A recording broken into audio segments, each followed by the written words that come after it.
What's up, guys? Sorry for the late upload. Our team's very inactive this event, so we're really late. Go ahead and grab Sadia for your free monkey. You're going to go ahead and place a boat, and then we're going to be upgrading these to Mob Shredders. To start out, do a 002, and then we're going to upgrade these to a 032.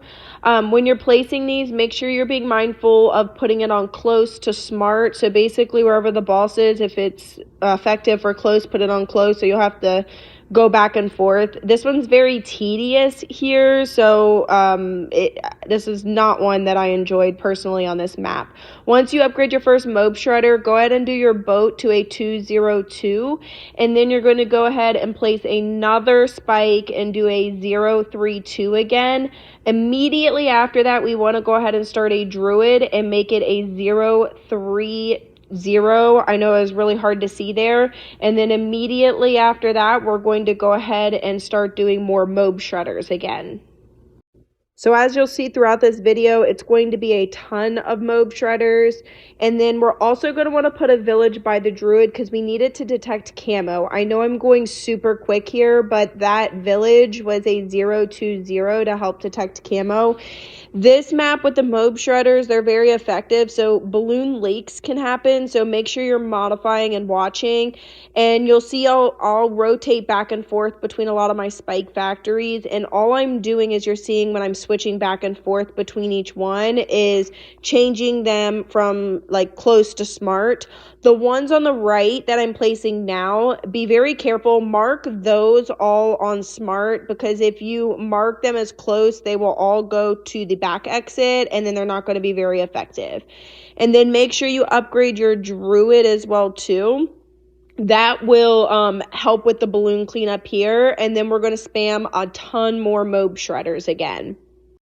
We're going to continue basically throughout here doing the Mob Shredders, and like I said, as the ball starts moving forward, you'll have to kind of go back to your other spike factories and move them. Essentially, they'll all end up on smart, but like I said, the ones on the right, make sure you mark them all as smart, but the ones on the left that you're marking close, you're going to have to end up kind of moving those to smart. So very tedious here. And then what I'm saving up for is I'm going to end up doing a 2-4 or 2-5-0. But as you see, I'm going to put some spike factories that are going to be the spike balls there. That's going to help with balloon cleanup for the balloon leaks.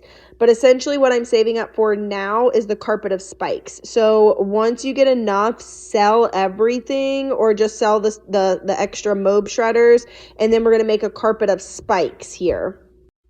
Once you get the carpet of spikes, you're going to see me change my strategy here, and we're going to be going for 402s. Right now, they're all 302s just to kind of get some more damage there, but eventually you're going to see me upgrade these to the spiked mines. So, and I marked these all on smart as well. So I changed my strategy instead of doing Mob Shredders once I got the carpet of spikes, and essentially we're going to be upgrading all of these to the smart mines. What we're saving up for, though, is going to be actually the T5. We're going to make this into a 502. And what we want to make sure that we do this as quickly as possible. So you are going to see where I end up selling everything to make that super mines, because that is going to have the most damage throughout this entire map, is going to be those super mines. And you might have to calculate how many or how much you're going to need. So with the towers that you have on there, so pending how many of the extra spikes that you pick out. So at this point, I'm just saving up. And once you calculate how much you need, you're going to see me quickly sell, and then upgrade the spike factory to those super mines here. And then once you get those super mines, we are going to basically rebuild our towers. And I started with rebuilding for my Druid just for those balloon cleanups here. And then I went ahead and am going to build up for my T5 for the Spike Factory, the carpet of spikes here as well, because I found that that was super effective. So that's what I'm saving up for now. On your T5 for the super mines, make sure that you are targeting the boss. So you might have to mark it to close and then smart on here, as you'll see where I kind of transition as the boss is moving. And then I started spamming a bunch of these subs as well, and these all turn into a 204 here, except this back one I placed here, I did upgrade that one to a 420, just kind of help with the balloons there. And then this tower that I'm placing here for the helicopter, you're eventually going to move your Supermine T5. So that is why we're upgrading this to a 240. So then once it starts going there in that corner that we cleared off that has like the little yellow square there, we're going to end up moving our Supermine there. So then it gets more closer to the end of the track for maximum damage.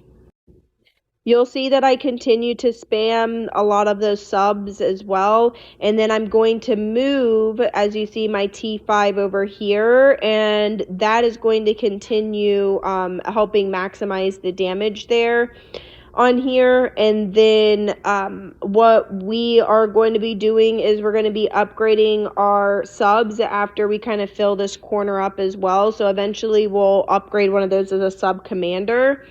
But you can go ahead and kind of keep spamming those. We are going to upgrade our other boat as well too to a carrier flagship, because we are going to put a bomb on there as well too. Even though that it won't hit the boss, it's going to help with the mobs that are coming, so then the boss doesn't move forward here. So we will end up upgrading that. When you place this village here, try to put it as close up as possible so it hits as many of your subs as possible when you're doing this, because this is going to turn into a 240. And if you move it up close enough, it will hit a lot of those subs that you have over there. And then when you upgrade your sub to a T5, one of them, just make sure you select one that's actually within range of the village as well, because that will kind of help with the damage as well too, as you're using the ability for the village as well. So make sure you're constantly using your village ability as well. And then here you're going to see me upgrade one of my subs to a T5 that's in range of that village as well too. You're going to see me place a super monkey within range of my village here. And originally I wanted to go for a 024, but where the boss was, I didn't know if I was going to be able to get that fourth one, so that's why it ended up being a 023. And I decided to go for instead the carrier flagship, because this is where I'm going to go ahead and put the bomb on there. And that's why in a second you're going to see me upgrade that carrier flagship here. And when we do place the bomb on top of the carrier flagship, keep in mind, like I said, this bomb here is going to help with the mob cleanups that are coming through on here. So it's not really going to be effective for the boss itself, but it will help kind of delay the stuff that's coming as well. I do recommend upgrading your sub as well too. That's at the bottom, that we placed to the bottom left over there, to Energizer, and making that a 520. So here in a second you're going to see me upgrade that as well. And that's the next tower that I just upgraded there. And then make sure, like I said, you're constantly using your abilities. And this is where I'm going to rotate back, and I'm going to upgrade to Bomb Blitz to help with kind of the mob cleanup. This is going to get you to round 91. I know it's not the best, but it is a general guide for you guys. I appreciate you guys all watching, and truly appreciate all your support. And thanks again. Bye, guys.